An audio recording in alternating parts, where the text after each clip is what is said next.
अस्सलाम वालेकुम, क्या हाल है? ठीक ठाक। आज इस यूनिट नंबर 11 और पैरामीटर एंड एरिया का आखिरी लेक्चर है और ओवरऑल आज लेक्चर नंबर 26 हो रहा है और इस चैप्टर का लेक्चर नंबर 4 है। इस चैप्टर में हमने सबसे ज़्यादा लेक्चर दिए हैं। इसमें कुछ बेसिक कॉन्सेप्ट्स भी थे और बहुत सारे एग्जाम्पल भी सॉल्व कर चुके हैं हम। आज का जो टॉपिक है ये भी एरिया के मुतालिक ही है कि हम एक इलाके का, एक जगह का, एक शिप का, एक फिगर का एरिया किस तरह कैलकुलेट कर सकते हैं। पहले चंद एक्सरसाइजेज में, चंद सेक्शन में हम पैरामीटर और एरिया दोनों पर बात कर रहे थे और अभी कुछ लेक्चर्स से हम एरिया को सिर्फ जो है वो डिस्कस कर रहे हैं। तो आज के लेक्चर में हम फिर से एरिया को ही डिस्कस कर रहे हैं, यानी हम मुख्तलिफ शेप्स का एरिया किस तरह कैलकुलेट कर सकते हैं। जिसके ये हो गया और ये हो गया और ट्रायंगल हो गए, तो उनका किस तरह कैलकुलेट कर सकते हैं। इससे पहले हमने स्क्वायर और रेक्टेंगल, इन दो फिगर्स के जो है वो एरिया कैलकुलेट करना और पैरामीटर कैलकुलेट करना सीख चुके हैं। आज बहुत ही एक आसान सा टॉपिक है। इसमें जस्ट ये 3 फार्मूले इस्तेमाल होते हैं, इनको सीखना है। बाकी था जितनी भी क्वेश्चन हो वो आप लोग इंशाल्लाह सॉल्व कर पाएंगे। आज का टॉपिक है, इसमें जो सबसे इम्पोर्टेंट टर्म है वो है एल्टीट्यूड। एल्टीट्यूड या इसको कुछ लोग एल्टीट्यूड भी पढ़ते हैं, जैसे कि एटीट्यूड या एटीट्यूड आप जो पढ़ें वो सही है। तो यहाँ से क्या क्या altitude of a geometrical figures, एक ज्योमेट्रिकल फिगर हो। ज्योमेट्रिकल फिगर से मतलब ये और ट्रायंगल, रेक्टेंगल, यानी कुछ भी हो सकता है। तो आज हम एक ज्योमेट्रिकल फिगर का एल्टीट्यूड सबसे सीखेंगे कि वो एल्टीट्यूड क्या होता है उसका। तो the measure of the shortest distance the base between the base and its opposite vertex। किसी भी फिगर में shortest distance between the base and its opposite vertex is known as altitude of the figure। For example ये figure है एक geometrical. अब यहाँ पर इसको हम बेस कहते हैं और इसके जो अपोजिट डायरेक्शन में जो वर्टेक्स है वो एक ये आ जाता है और दूसरा ये आ जाता है। अब यहाँ से जो सबसे शॉर्टेस्ट, सबसे जो कम डिस्टेंस हो उसको एल्टीट्यूड कहते हैं। मतलब यहाँ से अब कम से कम डिस्टेंस ले लो यहाँ तक, यानी अब अगर आप लाइन थोड़ा यूँ कर लेंगे तो ये सबसे कम नहीं होगा, ज़्यादा हो जाएगा। यूँ कर लेंगे तो भी ज़्यादा हो जाएगा। सिर्फ अगर बिल्कुल स्ट्रेट 90 एंगल पे नीचे आ जाएंगे, बिल्कुल परपेंडिकुलर आ जाएंगे, तो ये जो डिस्टेंस होगी ये बिल्कुल शॉर्टेस्ट होगी।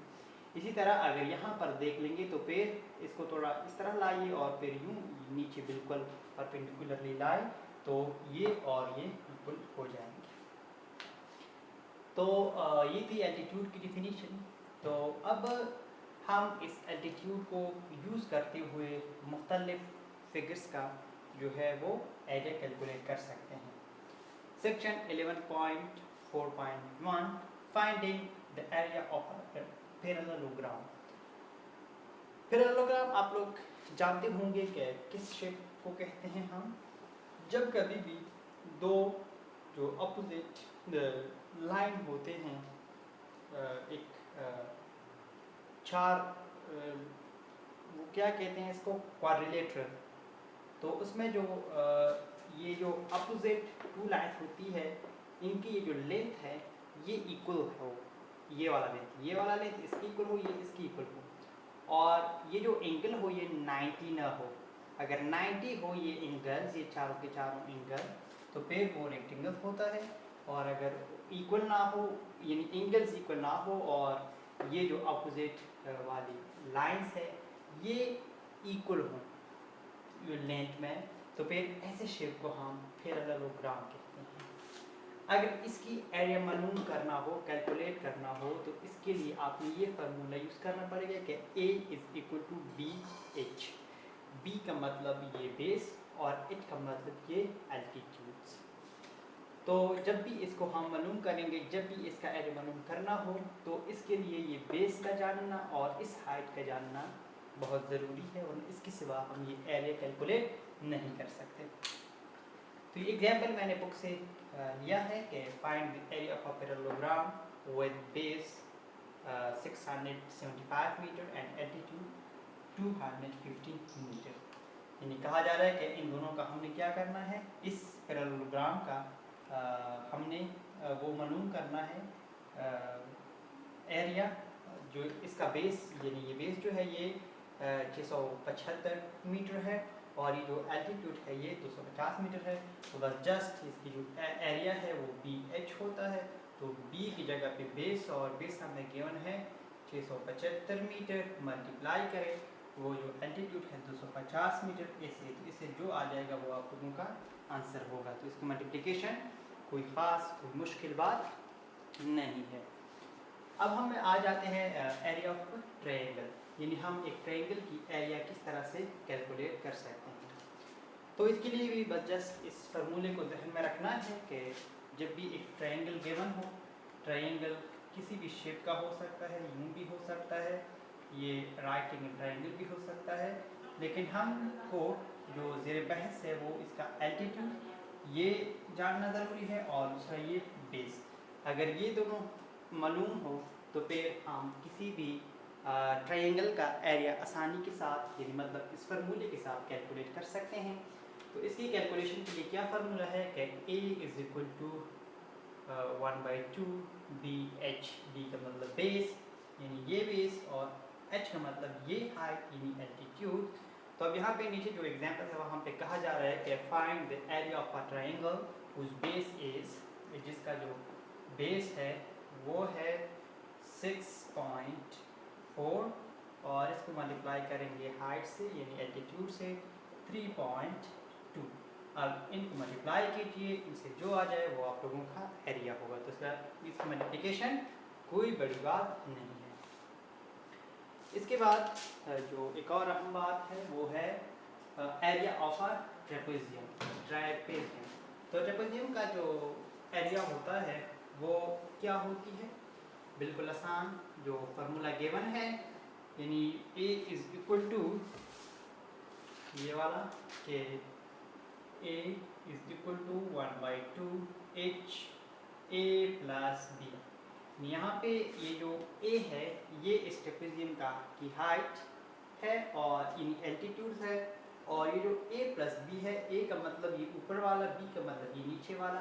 यानी अब ये मसला नहीं करता कि आप पहले A लिखते हो या B लिखते हो, इट डज़ नॉट मैटर, लेकिन लिखते ये दोनों है। मतलब अगर एक इस शेप का हम निकालना चाहेंगे एरिया, तो इसके लिए ये और ये दो लाइन गिवन हो, और एक यहाँ पे जो हाइट होता है ये गिवन हो, तो फिर इस फार्मूले की मदद से हम इसका एरिया बआसानी कैलकुलेट कर सकते हैं।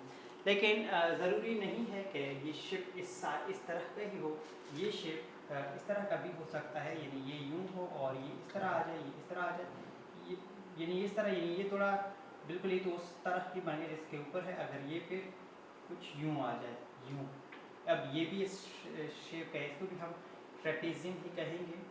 तो यहाँ पे भी ये A और ये B और यहाँ पे ये या ये, इन दोनों में से जो भी लो, यह इसका एच होगा यानी एल्टीट्यूड होगा।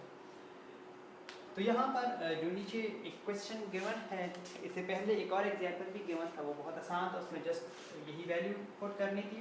लेकिन ये जो अब गिवन है इसमें जस्ट वैल्यू नहीं बल्कि एक थोड़ा सी जो है वो इसमें इंटरेस्टिंग बात है कि length of the basis of a trapezium are. यहाँ पे जो बेसिस है ये मतलब इसमें जो A और B की वैल्यू है वो ये है, यानी E की जो वैल्यू है वो है 9 सेंटीमीटर, और जो B की वैल्यू है, जो दूसरा बेस है, बेसिस दोनों, यानी एक ये बेस एक ये बेस, दोनों के लिए उन्होंने बेसिस का वर्ड यूज़ किया है, और ये 4 centimetre. If the area of the trapezium is, अब एरिया भी गिवन है। अगर इसकी जो एरिया है वो है 39 सेंटीमीटर स्क्वायर। अब हमने जो मालूम करा है find its altitude and height, ये h हमने मालूम करना है। a गिवन है, b गिवन है और ये एरिया भी गिवन है और हाइट हमने मालूम करनी है। तो बहुत आसान, ये सारी वैल्यू इस फार्मूले में पुट कीजिए। तो a की वैल्यू है 39 और हाफ h, और a की वैल्यू है 4, b की वैल्यू है 9।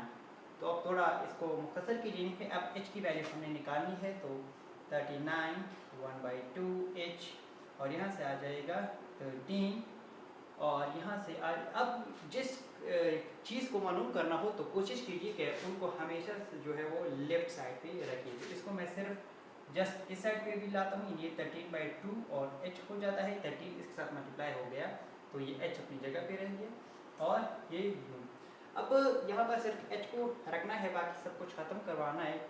तो इसके लिए आप लोग क्या कीजिए कि 2 को बोथ साइड पे मल्टीप्लाई कीजिए।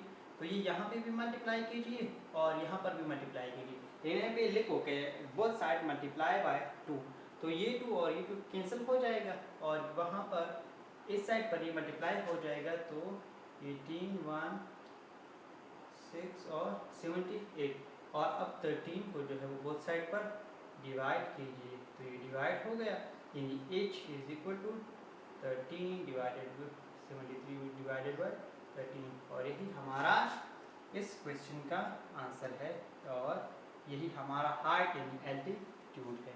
तो ये एक बहुत ही आसान सा क्वेश्चन था और बिल्कुल, बल्कि आज का सारा लेक्चर बहुत आसान है। सिर्फ इन 3 फार्मूलों को ये और ये 3 फार्मूलों को जहन में रखिए। तो इससे जो आगे 11.3 वाला एक्सरसाइज है वो आप लोग बहुत आसानी के साथ सॉल्व कर सकते हैं। तो आज के लिए इतना ही था और इसके अलावा कुछ खास नहीं है। तो ये चैप्टर आज ख़त्म हो गया है। इसके बाद वाला जो चैप्टर है वो मैं देखूं तो वो है 3 डायमेंशनल सॉलिड्स, वो भी ज्योमेट्री ही है। और फिर ज्योमेट्री के बाद हमारा सिर्फ एक चैप्टर और रहता है और उसका नाम है इंफॉर्मेशन हैंडलिंग। तो ये दोनों चैप्टर इंशाल्लाह बहुत जल्द हो जाएंगे, इसमें कोई इतनी ज़्यादा बातें नहीं हैं। तो इसमें सिर्फ एक में 2 एक्सरसाइजेस है और जो लास्ट वाला है उसमें 3 एक्सरसाइजेस है। तो इंशाल्लाह जल्दी हो जाएंगे, 5 तक तकरीबन 5-6 लेक्चर और लग सकते हैं तो कोई इशू नहीं। तो तकरीबन 30 लेक्चर में हमारा ये सारा जो कोर्स है ये क्लियर हो जाएगा। तो इसी के साथ मुझे इजाज़त दीजिए, फिर इंशाल्लाह नेक्स्ट वीडियो में और नेक्स्ट चैप्टर में मिलेंगे। अल्लाह हाफ़िज़।